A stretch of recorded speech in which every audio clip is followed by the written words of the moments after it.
Yung pagod na pagod ka na, gusto mo nang magpahinga, may nararamdaman ka na sa katawan mo, hindi mo pa rin magawang sumuko.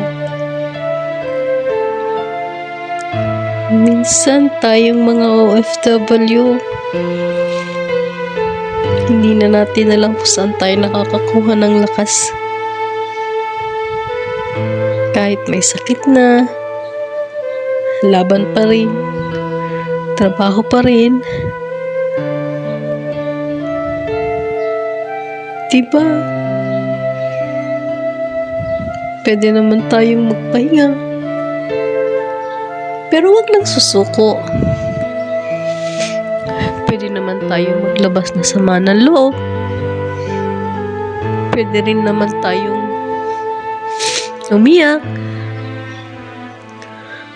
Pero sila, hindi nila yun naiintindihan. Hindi ka man lang nila matanong, okay ka lang ba? Kaya pa ba? Hindi ka man lang nila maalala na kailangan mo rin yung mga ganung pangungumusta. Sobrang sakit, diba? Pagod ka na, may sakit ka pa, wala pang nangungumusta sa'yo, wala man nang nagtatanong sa'yo, buhay ka pa ba? Kaya mo pa ba? Sakit, diba?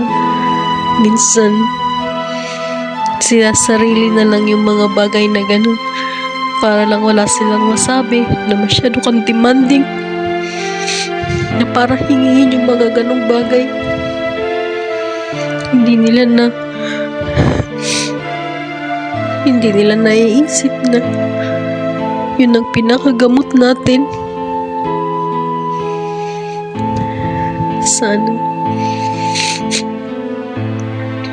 Sana may mangumusta lang na walang hinihinging kapalit.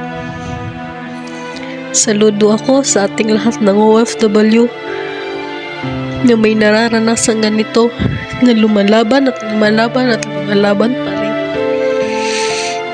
Kaya yan. Pwede yan. Pwede tayo magpahinga. Basta wag lang susuko. Kahit marinig natin sa kanila na ginusto nyo yan, panindigan nyo. Diba?